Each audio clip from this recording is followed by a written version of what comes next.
Hukuman beres. Niko, ayah Rose, Pak Subroto, dan Harry dibawa ke depan Mark, Alex, dan Bima. Mereka bertiga diikat dengan tangan ke atas sehingga mereka tampak menggantung.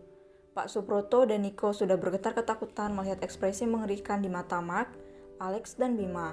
Sedangkan Harry, dia hanya melamun dan tampak seperti seseorang yang kehilangan arah. Dia benar-benar tampak kebingungan, sepertinya pria itu mengalami gangguan kejiwaan akibat insiden ini.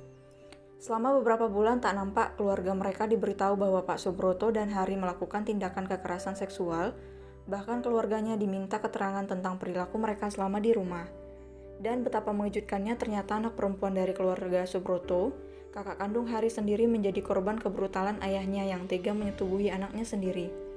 Ternyata kejahatannya ini disimpan rapat, bahkan sampai saat anaknya meninggal dunia karena keguguran anak hasil pelecehan yang dilakukan oleh Pak Subroto. Hari sendiri menuruni sifat ayahnya, bahkan keluarganya sudah tidak peduli dengan predator seks itu.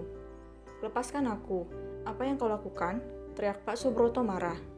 "Cak, jangan banyak omong pria tua, anakmu dengan beraninya mencoba menyentuh kulit adikku. Maka kau harus mempertanggungjawabkan apa yang telah kau perbuat," ucap Mark sambil menatap tajam kedua mata Pak Subroto, membuat pria itu benar-benar ketakutan. "Kalian bertiga akan menanggung akibat dari perbuatan kalian sendiri," ucap Alex dengan tegas. "Pengawal, panggil Bima. Lakukan hukuman mereka, kebiri mereka supaya seumur hidupnya mereka tak bisa melecehkan dan merugikan orang lain. Dan untuk pria muda itu, kirim dia ke pedalaman agar dia belajar bagaimana hidup dengan benar," titah Bima. Mereka pun melakukan apa yang diperintahkan oleh Bima. Dengan segala peralatan yang telah dibawa, mereka mengebiri alat vital ketiga pria itu tanpa bius sama sekali. "Ah, tidak, lepaskan aku. Aku salah, kuakui aku salah pada Rose. Tolong jangan lakukan itu, kumohon," teriak Niko histeris saat pakaian bawahnya sudah dibuka dan menunjukkan alat vitalnya yang siap dikebiri.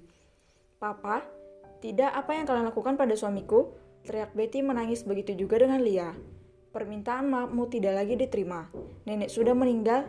Apa permintaan maafmu bisa menghidupkan kembali nenek Rose?" teriak Alex dengan raut wajah yang benar-benar marah. "Lakukan sekarang," teriak Mark dengan penuh penekanan. Krak, cret, shred.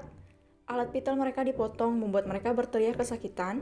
Darah mengalir kemana-mana, tubuh mereka lemas tak berdaya. Syarat yang lebih mudah, berikan perawatan dan kirim dia ke Afrika segera. Kedua pria tua itu juga segera berikan perawatan dan langsung jeploskan ke penjara, titah Mark yang dianggukkan oleh anak buahnya. "Tidak, papa, papaku mau kalian bawa kemana?" teriak Lia menangis ketakutan. Cak, sekarang tinggal 3 wanita ini. Sebaiknya kita apakan mereka? Haruskah kita goreng?" ucap Alex sambil duduk berjongkok menatap mereka dengan tatapan menyeringai. "Ah, apa mau kalian? Kenapa kalian menangkap kami? Kenapa kalian melakukan ini pada kami, padahal ini semua kesalahan gadis bodoh itu?" teriak Lia. Lepaskan kami dari sini," teriak mereka sambil menangis ketakutan. "Cuy, lepas katamu." "Takkan pernah," ucap Bima. "Pengawal, lakukan tugas kalian," ucap Bima. Tiba-tiba masuk sekitar 10 orang pria yang hanya memakai celana dengan cambuk di tangan mereka, bahkan mereka bertiga memakai topeng. Mereka menatap ketiganya dengan tatapan lapar. "Lakukan ini hadiah untuk kalian, tapi ingat, cukup permalukan mereka. Setelah itu kirim mereka jauh dari negeri ini, kalau perlu biarkan mereka hidup dalam lingkaran kemiskinan, agar mereka tahu apa yang namanya hidup," ucap Mark. Ketiga pria tampan itu keluar dari ruangan itu sambil menutup pintu dan mematikan semua kamera yang terhubung dengan ruangan itu. Di dalam ruangan itu, ke-10 pria itu menatap Lia, Betty, dan Melly dengan tatapan lapar, serta seringai menyeramkan di wajah mereka. Pintu sel mereka dibuka dan mulailah penyiksaan terhadap 3 wanita jadi-jadian yang gila harta itu. Pakaian mereka dibuka dengan paksa sehingga mengekspos tubuh mereka. Tubuh mereka dicambuk dan dipermainkan layaknya mainan untuk memuaskan kebutuhan jasmani seluruh pria itu. Sungguh hukuman yang sangat mengerikan dan setimpal dengan semua kejahatan mereka selama ini. Hukuman telah dilakukan, sekarang tinggal menunggu berita bahagia dari kehancuran seorang Jeffrey Orlando yang berani bermain-main dengan Aiden. Pria yang menjebak Mika waktu itu sudah dihabisi dan jejaknya hilang entah kemana. Mungkin saja dia sudah meninggal, atau mungkin cacat atau dijual, merekalah yang tahu. Kemarahan pria-pria tampan itu membawa petaka bagi siapapun yang berani berbuat macam-macam pada mereka. "Apa kita tidak akan dihukum jika seperti ini?" celutuk Alex. Entahlah, tapi aku bukan seseorang yang taat dengan Tuhan dan dia tahu dengan jelas apa yang terjadi pada kita, ucap Mark. Tapi apa yang akan kau lakukan pada anak ibumu itu? Tanya Bima sambil menepuk bahu Mark. Akan kuhancurkan seluruh perusahaannya, tinggal menunggu waktu, aku sudah melancarkan serangan pertamaku, ucap Mark sambil tersenyum menyeringai. Kau menyeramkan, ucap Alex.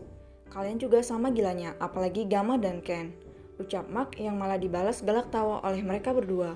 Haha, kau benar, apalagi Luna, dia yang paling menyeramkan, hahaha. Alex tertawa terbahak-bahak. Ngomong-ngomong soal Luna, kira-kira bagaimana perasaannya sekarang? Ucap Alex. Dia pasti sedih, bagaimana kalau kita hibur dia malam ini?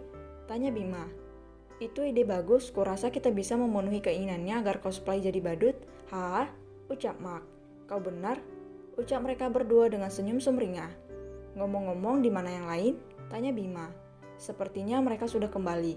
Apalagi Gamma, dia tak mungkin membiarkan si cerewet itu sedih sendirian, ucap Alex. Kalau begitu, ayo kita siapkan acaranya, ucap Mark yang dibalas anggukan oleh mereka berdua. Di kediaman rumah besar Park, tampak seorang pria baru tiba di rumah itu. Dengan langkah tergesa-gesa, dia masuk ke dalam rumahnya sendiri. Dia adalah Gamma yang benar-benar khawatir dengan kondisi istrinya saat ini. Mungkin sedikit berlebihan di mata orang lain, tetapi Gamma selalu memprioritaskan istrinya sebagai nomor satu dari segala kepentingannya. Per, mana istriku? Tanya Gamma pada Perdi yang sedang lewat sambil membawa beberapa barang toko mereka untuk dimasukkan ke ruang kerja di rumah itu. Luna di kamar, kalian kak? Dia tadi sepertinya sedang istirahat, jawab Perdi. Baiklah, hati-hati membawanya, jangan sampai ada manik-manik yang jatuh, nanti bisa melukai orang lain, ucap Gamma yang dibalas anggukan kepala oleh Perdi. Kenapa aku jadi merasa seperti sedang berbicara dengan Luna? Aneh, batin Perdi melanjutkan pekerjaannya. Gamma berjalan menuju kamarnya, dia membuka pintu dengan perlahan, siapa tahu Luna tengah terlelap. Matanya langsung tertuju pada ibu hamil yang sedang berbaring dengan gelisah di atas tempat tidur. Sayang, panggil Gamma segera menghampiri istrinya yang tampak tidur dengan gelisah. Sayang, lirih Luna sambil duduk dengan mata berkaca-kaca. Ada apa, ucapnya sambil mengusap kening Luna yang tampak berkeringat, sepertinya dia menahan sakit tampak dari wajahnya. Kakiku sakit, kenapa sakit sekali? Hiks, sakit, tangis Luna. Sepertinya bukan kakinya yang sakit, tetapi hatinya yang sedang sakit.